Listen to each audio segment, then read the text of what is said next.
Welcome back to Andersen. We're out here with Arwen today, who's actually really annoyed at me.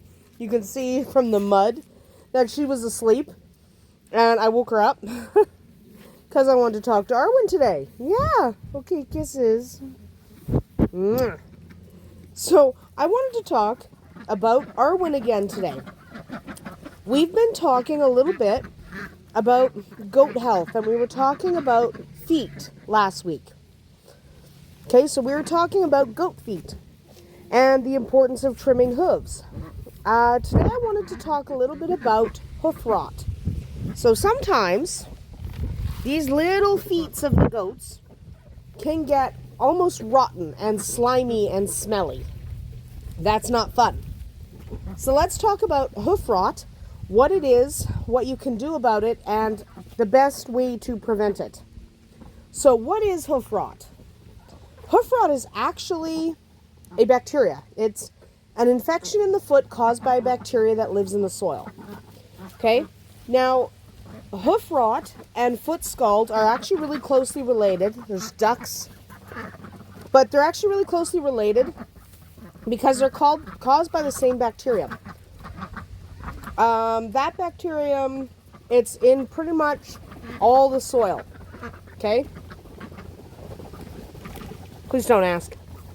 But it's in pretty much all the soil. Probably upwards of 95% of all farms have the bacterium that causes foot rot on them. It's not something you can get away from. Your goat will be exposed to it at some point. There's very little you can do about that. Okay? Very little. Now, you can quarantine new goats, which you always should do anyway, to try to prevent an active case of rot or scald from transferring from one goat to another. But, sorry, still sick. But the actual bacterium is probably in your soil. Okay? So there's nothing you can do about that. It's there. And this is the same bacterium that causes thrush in horses. So it's a bad thing. We don't like this bacterium. In dry conditions, it's no threat. So, yes, there's probably that bacterium all through this soil. However, he doesn't have thrush and she doesn't have foot rot because this is dry. Even if it rains in that, it's not mucky. Like, they don't sit in standing water. However, when their hooves get immersed in warm muck, that's when that bacteria can invade the feet. Okay? Because here's the thing about, excuse me, Shadowfax. Here's the thing about feet. They get banged up, right? These guys, they walk around on their feet. They run around on their feet.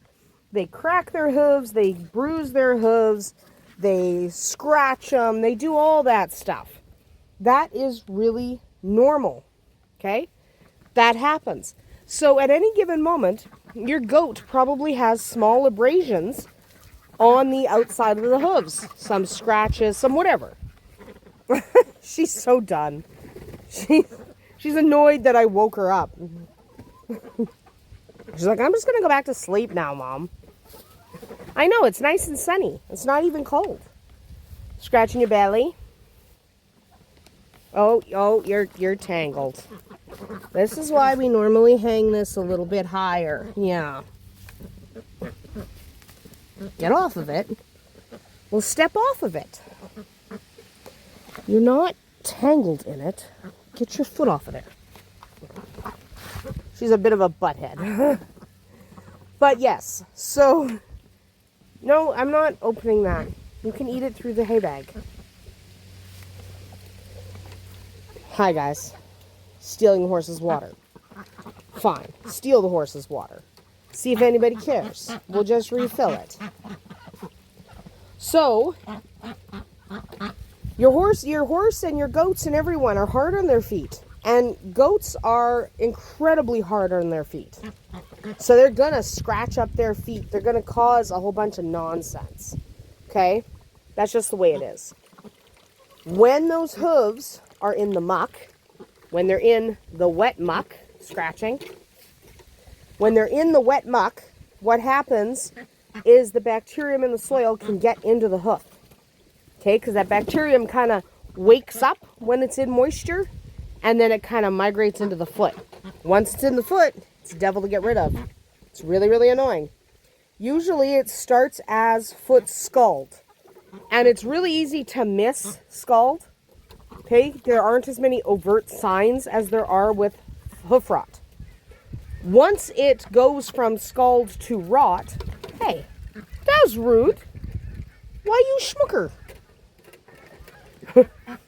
Anyway, but once it goes from scald to rot, that's when you have a problem. And that's when you're going to notice it. So scald is already a problem, but you might not notice it. You're going to notice rot.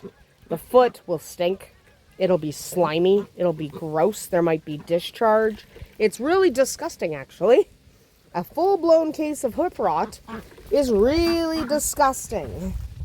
Yeah, it is, isn't it, baby? Yeah, it's very disgusting. So, you definitely need to take care of it because left completely untreated, hoof rot can kill your goat. Some people think it's not that serious, but it actually is that serious. So, the infection itself kind of gets in there between the walls and soles of the hoof, and it causes the wall of the hoof to detach, and that is very painful. In addition to obviously not being healthy, your goat is going to be lame, going to be limping around, have very difficult time walking on that foot. It could be more than one foot. In really bad cases, you've got hoof rot on all 4 feet, and that's not fun for anybody. Hi, sweetie. She's like, I'm just tired, Mom. I know you had an exciting morning. You were running around with the kids. So, what do you do about it? The best thing to do is prevent hoof rot in the first place. Yes, you should quarantine new goats so you don't have active spreading of an infection. But ultimately, you want to keep your goats dry. Rotate pastures if you need to so they're out of the water. Move them to higher ground. The bacteria itself can't survive for too long in really dry conditions. So if you can, get your goats to the driest pasture you've got. Okay? Driest pasture you've got. And let those hooves dry out. You want to keep those hooves as dry as possible, especially in the spring. Hey, sleeper. She's like, I'll just move to this new location, which is only about 10 feet from where she was sleeping before. I'm very tired. So, yeah, you definitely want to keep them as dry as possible. But once hoof rot is in, once it sets in, it can be a devil to get rid of. So, my preferred course of action is to call the vet, get the prescriptions that I need, whether they are antibiotics that you need. Sometimes you might need an antifungal cream to help kind of tame it all down. I prefer just to call the vet and get medications from them. It's just so much easier. They can actually treat most of it for me. I don't have to do it. I don't mind paying the vet to do that. That's why they're there. See, still sick. However, some people like to do foot baths for their goats. They like to use either a zinc sulfide, maybe a copper sulfide. Some farmers like to use bleach. I don't like bleach. I don't like bleach anywhere near my animals. But some people like to just do a foot bath and try and treat it at home. Keep an eye on the goat, okay? If you're going to treat it at home. I'm not necessarily opposed to treating at home.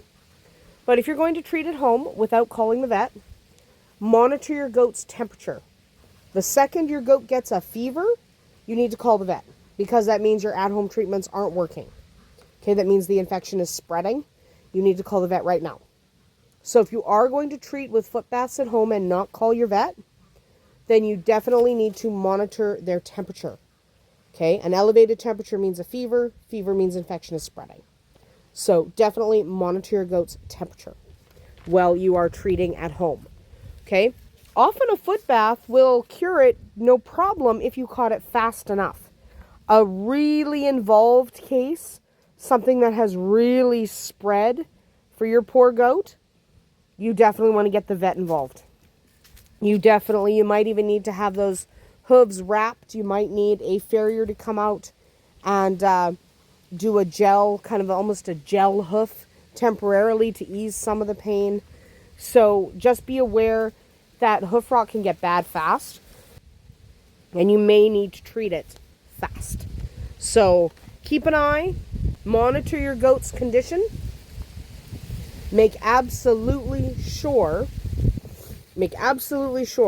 that you are on top of your goat's health, because hoof rot looks like it's just the hooves, but infection can get into the bloodstream real fast. So treat hoof rot seriously, and to prevent it, keep them dry.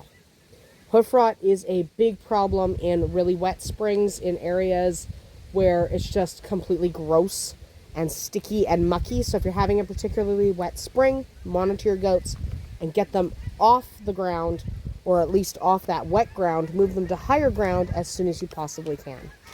That is about it for us here today at Andersen Acres. Monitor those feet. Your goat needs them. We'll see you tomorrow.